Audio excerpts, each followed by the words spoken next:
Hello tout le monde, j'espère que vous allez bien. Je suis ravie de vous retrouver aujourd'hui dans cette nouvelle vidéo et je sais pas ce que j'ai l'impression d'être surexcitée à l'idée de vous la tourner, comme si ça faisait vachement longtemps que j'avais pas fait de vidéo, alors que la dernière fois, excusez-moi, ça fait juste une semaine. Quoi qu'il en soit, je vous retrouve pour un update lecture. Je vais donc vous donner mon avis sur mes 4 derniers livres lus, sachant que les 3 premiers, ça a été des lectures rapides dans le sens où ça a été de courts livres entre 250 et 350 pages. Le premier livre dont je vous parlerai, c'est Si c'est pour l'éternité. Je vais vous dire ensuite ce que j'ai pensé de Le mot d'Abel. Je vous donnerai également mon avis sur les chroniques de Z. Et pour terminer, je vous parlerai du tome 2 de la trilogie Shades of Magic qui s'intitule Shades of Shadows. Le premier livre dont je vous donne mon avis, c'est Si c'est pour l'éternité, écrit par Tommy Wallace et qui m'a été envoyé par la maison d'édition Nathan. J'adore la couverture, j'espérais que ça allait présager d'un récit haut en couleur et en ce qui concerne l'originalité, j'ai pas été déçue puisqu'on va suivre Parker. C'est un lycéen de terminale et pendant que ses camarades de classe se préoccupent de leurs inscriptions imminentes à la fac, lui il préfère sécher les cours et arpenter les halls des grands hôtels pour faire tout simplement les poches des clients. Donc voilà, il est un peu une espèce de pickpocket. Et un jour, il va rencontrer Zelda, qui est elle-même cliente d'un hôtel, qui est très riche. Il va d'ailleurs essayer de lui faire les poches.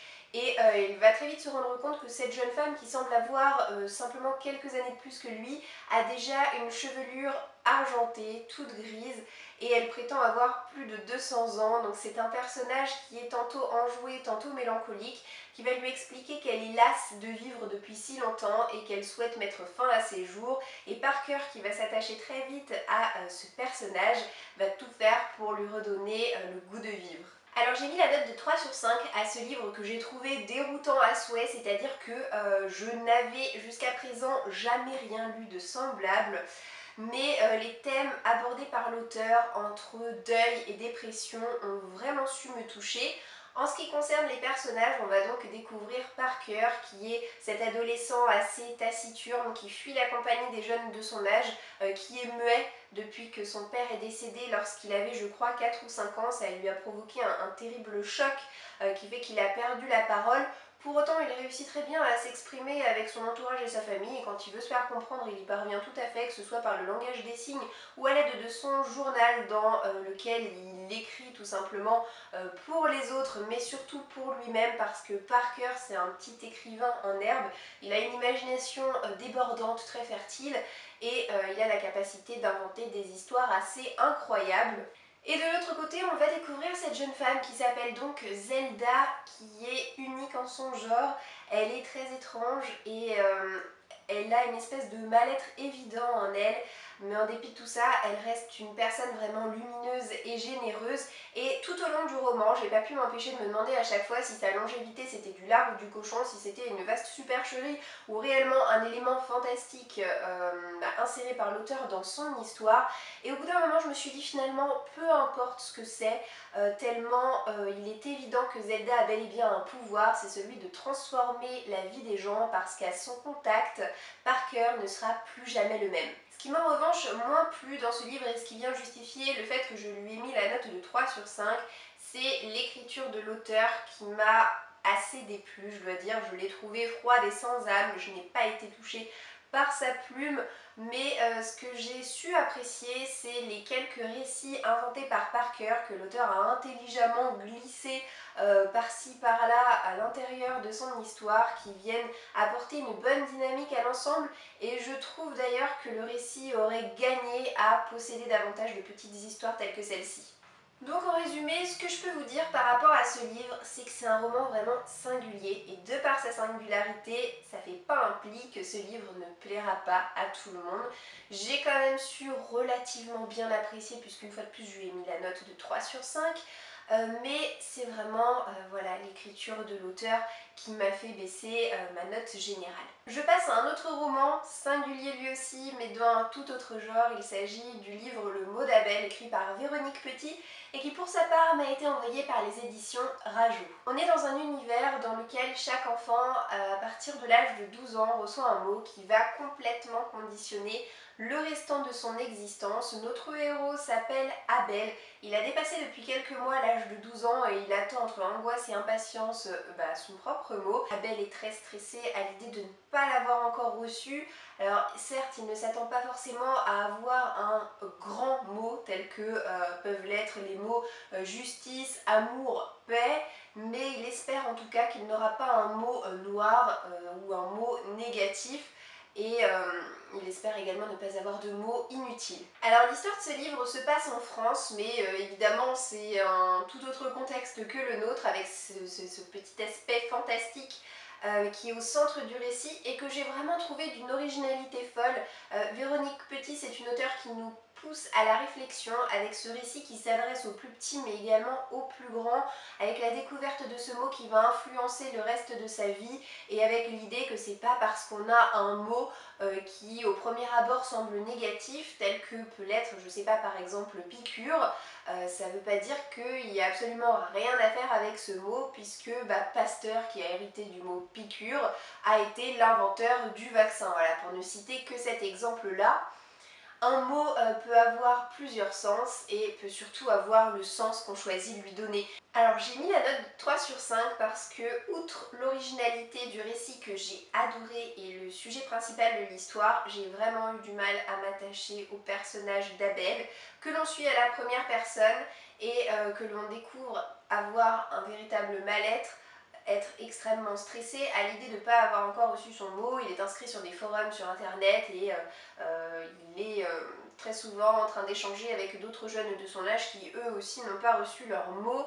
C'est un préadolescent dans toute sa splendeur qui peut aussi bien se comporter encore comme un petit enfant que piquer des colères pour un oui ou pour un non. Et puis je dois vous avouer que lorsque Abel a enfin l'illumination et qu'il découvre son mot, j'ai été extrêmement frustrée que l'auteur ne nous le dévoile pas parce que voilà, encore une fois, les mots sont secrets. Alors certes, on va à un moment donné finir par le découvrir, mais franchement, je me suis sentie super mal tout le temps que je le connaissais pas. Dans ce livre, il n'y a ni action ni rebondissement, mais pour autant, je ne me suis pas ennuyée parce que c'est un livre assez court, il fait même pas 200 pages. Et l'écriture de l'auteur m'a semblé assez plaisante et dynamique. Ce qui m'a en revanche bien déplu, c'est la fin. J'ai horreur des livres qui se terminent comme ça, c'est-à-dire que je ne sais pas du tout à l'heure actuelle s'il y aura une suite ou pas à ce livre, mais lorsqu'on termine le bouquin, on se dit bon, bah ok, et maintenant il se passe quoi? C'est-à-dire que c'est une non-fin, une fin mais plus qu'ouverte, qui lui vaut donc la note de 3 sur 5 pour ses points positifs comme pour ses points plus négatifs. Je me suis ensuite plongée dans le premier tome des Chroniques de Zi, écrit par Jean-François Chabat, qui là aussi m'a été envoyé par les éditions Nathan, comme Si c'est pour l'éternité. Et j'ai été immédiatement attirée par ce livre. En bonne amatrice de romans jeunesse et en bonne amatrice de romans fantasy, j'ai eu tout de suite un bon pressentiment lorsque mes yeux se sont posés sur la couverture. Et parfois, lorsque je me lance dans des histoires, j'aime bien regarder le sentiment général qui peut se dégager en allant faire ma petite curieuse sur la blogosphère. Et parfois, au contraire, j'ai envie de n'absolument rien savoir et de plonger tête baissée dans un récit. Là, pour le coup, c'est la première solution qui l'a emporté. J'avais très envie de voir ce que pouvait donner l'opinion majoritaire. Est-ce que ce livre avait globalement plu ou au contraire, est-ce que ce livre avait plutôt déçu les gens? Et force est de constater que les avis sont plutôt mitigés. Ça m'a un petit peu refroidi, je vous le cache pas, lorsque je me suis lancée dans ma lecture, mais finalement ça s'est pas si mal passé que ça puisque je lui ai quand même mis la note de 3 sur 5. Alors le sujet principal de cette histoire, c'est Félan, qui est un fils de villageoise qui va mener une expédition dans le but de sauver une princesse qui a été enlevée par un ogre, tout simplement parce qu'il s'est entiché d'elle. Voilà. Alors par contre, lorsqu'on débute l'histoire, on découvre pas Félan, mais on découvre au contraire une sorcière qui est amatrice de chair humaine et surtout de chair d'enfant, qui se nourrit exclusivement de nourrissons et d'enfants en très bas âge et qui va jeter son dévolu sur le fils du roi et qui va tout faire pour le kidnapper et pouvoir le manger. Alors je me suis dit d'accord, bon bah où est l'ogre, où est la princesse et où est Félan? mais finalement peu importe parce que toute cette première partie je l'ai adorée, je l'ai trouvée dynamique et j'ai énormément apprécié l'ambiance qui se dégageait des pages du livre, une ambiance un petit peu vous savez de conte de fées, donc ça m'a vraiment conquise. Malheureusement cette première partie s'est achevée bien trop vite à mon goût et on est ensuite rentré dans le vif du sujet, c'est-à-dire suivre ce garçon qui s'appelle Félan et qui veut délivrer la princesse. Félan est un personnage assez détestable, il est imbu de sa personne, il est désagréable, il traite les gens de haut, il tombe amoureux comme un imbécile de quelqu'un qu'il n'a même jamais vu pour de vrai. Il est peureux, il est tête à claque, enfin bref, les adjectifs pour le décrire sont vraiment nombreux mais malheureusement pas des plus flatteurs le concernant. Et pour tout vous dire, mon intérêt a beaucoup vacillé en lisant la deuxième partie parce que certes il y a du danger, il y a des rebondissements, il y a quelques situations vraiment super intéressantes et trépidantes, mais au-delà de ça, la structure du récit est vraiment particulière et suivre ce héros tête à claque n'a pas été de tout repos. Je me demande un petit peu à quelle sauce je serais mangée par la suite. J'ai très envie quand même de laisser sa chance au tome 2, tout simplement parce que j'ai tellement aimé la première partie que j'ai envie de me sentir à nouveau embarquée par cette histoire. J'ose espérer que ce sentiment positif sera dominant à ma lecture du prochain tome, on verra bien. Donc pour ces raisons, c'est quand même un 3 sur 5. Et le dernier livre dont je vous parlerai aujourd'hui, c'est le tome 2 de la trilogie Shades of Magic qui s'intitule Shades of Shadows, écrit par V.E. Schwab et qui m'a gentiment été envoyé par les éditions Lumen. Alors ce livre, je l'ai emmené lors de mon petit périple de quelques jours à Stockholm. J'avais super envie de me le garder pour cette occasion, tout simplement parce que c'est une belle brique et je savais que ça allait me durer tout mon séjour, mais également parce que c'est un récit propice à l'évasion. L'année dernière, lorsque j'ai lu le premier tome, j'ai ressenti un énorme coup de cœur et j'espérais vraiment que ce coup de cœur soit renouvelé. Ça n'a pas été le cas, mais ça a été quand même un beau 5 sur 5. J'ai mis la note maximale à ce livre parce que j'ai quand même passé un formidable moment de lecture et le coup de cœur est passé à ça. Pour vous résumer cette histoire, on est dans un univers de fantasy et on va faire la connaissance du personnage principal qui s'appelle Kel. C'est un Antari, c'est également le fils adoptif d'un roi et d'une reine et c'est surtout un magicien du sang qui a la capacité de passer d'un monde à un autre. Des mondes, il y en a 3 et dans chacun d'entre eux, il y a une ville qui s'appelle Londres et qui est un invariant, sauf que d'un monde à un autre, la ville de Londres n'a pas la même couleur, n'a pas les mêmes habitants, n'a pas le même folklore. Kel habite dans le Londres rouge et dans le premier tome, il a pu faire la connaissance d'un autre personnage emblématique de cette trilogie qui s'appelle Lila Bard, qui est une voleuse talentueuse. Et dans ce second tome, il va y avoir un tournoi de magie qui va être lancé et Kel va y participer de manière tout à fait anonyme. Alors au point de vue des petites différences qu'il y a avec le premier tome, c'est que ce récit est relativement lent à démarrer. On sait très tôt dans le livre qu'il va y avoir un tournoi de magie qui va être organisé et autant vous dire que je n'avais qu'une hâte, c'était que le tournoi commence et qu'on soit vraiment lancé dans le vif du sujet. J'avais très envie de plonger dans l'euphorie de la compétition, dans l'euphorie des combats et de découvrir comment tout cela allait être amené par l'auteur. Et avant de pouvoir y être enfin, il a fallu attendre quand même un petit peu et cette attente m'a beaucoup frustrée. J'ai également trouvé que cette suite était moins sombre et moins sanglante qu'a pu l'être le premier tome. Là, j'irai pas jusqu'à dire que le récit est gentillet parce que c'est clairement pas le cas.